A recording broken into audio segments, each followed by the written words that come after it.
생전에 주인공이 마약 팔아먹는 공무원 뒤를 쫓다가 여자친구랑 함께 놈들에게 사로잡히고 말았고, 제압당하는 과정에서 K 마약을 과다 복용당해버렸는데, 그래서 뭐 어쩌고 저쩌고 해서 빙의가 되기 시작했단다.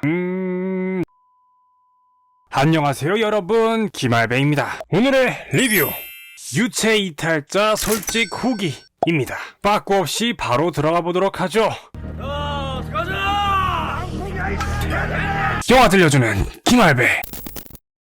교통사고 현장에서 심각한 부상을 입은 채 정신을 차린 한 남자. 그러나 병원으로 이송된 그는 곧 자신의 몸 상태보다 훨씬 심각한 문제가 있음을 깨닫게 된다. 그것은 바로 자신의 이름조차 생각나지 않는 심각한 기억상실증에 빠져버렸다는 것이다. 가지고 있던 소지품을 단서로 집까지 찾아올 수는 있었지만 이제부터 뭘 어떻게 해야 하나 눈앞이 막막하던 그때 믿을 수 없는 현상이 벌어진다. 남자의 영혼이 정체를 알 수 없는 다른 누군가의 몸으로 순식간에 옮겨가 버린 것이다. 이런 씨발 내가 개꿈에도 꾸고 있는 건가 싶었지만 그 현상은 한 번으로 쫑나는 것이 아니었다. 그는 그 뒤로도 마약을 뒷구녕으로 몰래 빼돌리는 국정원 요원이 되기도 하고 전국에서 수배 중인 꼬질꼬질한 도망자가 되기도 했다. 일반인이라면 멘탈이 나갔다 돌아왔다 왕복 145번을 했을 법한 상황 속에서 남자는 용케도 이러한 빙의 현상이 12시간을 주기로 발생한다는 것과 빙의의 대상이 되는 사람들이 하나같이 강희안이라는 남자를 쫓고 있다는 점, 그리고 자신의 정체가 바로 그 강희안이라는 사실까지 알아내게 된다. 그때부터 이 남자, 아니 강희안은 자신의 기억과 몸을 되찾기 위해 그들을 역으로 추격하기 시작하고, 그 과정에서 그가 마주하게 되는 미스테리한 사건들을 다룬 영화가 바로 유체이탈자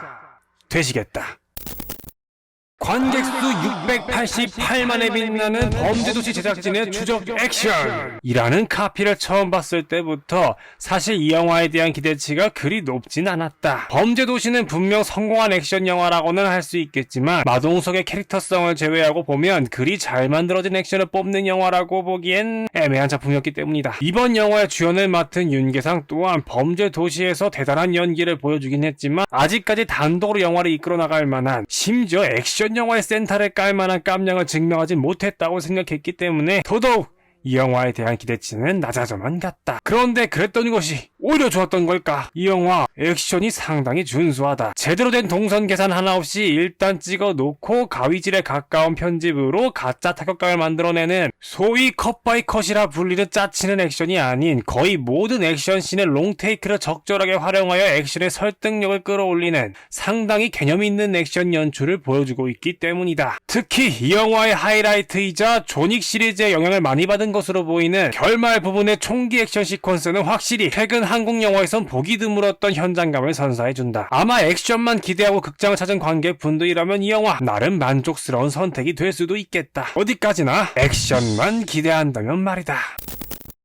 모든 영화는 기본적으로 극적인 설정으로부터 시작된다. 그 설정은 듣기만 해도 고개가 끄덕여질 만큼 현실적인 경우도 있고, 실소가 터져나올 만큼 말도 안 되게 파격적인 경우도 있다. 어느 쪽이든 딱히 상관은 없다. 지 기분 꼴리는 대로 아무나 막 찾아가서 살인여고 조져버리를 고릴라 닮은 천사들까지 설치고 있는 마당에 안 될 게 뭐가 있을까? 중요한 건 그 설정을 설득력 있게 전달할 수 있느냐 없느냐 뿐인데, 바로 그 지점에서 유체이탈자는 심각한 문제를 드러낸다. 사실 유체이탈자의 설정은 듣자마자 뷰티 인사이드 같은 영화가 연상되기는 하지만, 그런 설정은 미스테리 스릴러에 접목시키는 시도는 일단 한국 영화 중에서 본 적은 없었기 때문에 제법 신선하다는 인상을 준다. 문제는 이 영화가 그 설정을 너무 어정쩡하게 현실적으로 설명하려 든다는 것이다. 아니 대체 어떻게 하면 영혼 빙의를 현실적으로 설명하지 싶겠지만, K 마약 하나만 있으면 가능하단다. 이 뭔 개소리야! 쉽겠지만 진짜 이게 끝이다. 생전에 주인공이 마약 팔아먹는 공무원 뒤를 쫓다가 여자친구랑 함께 놈들에게 사로잡히고 말았고, 제압당하는 과정에서 K 마약을 과다 복용당해버렸는데, 그래서 뭐 어쩌고 저쩌고 해서 빙의가 되기 시작했단다.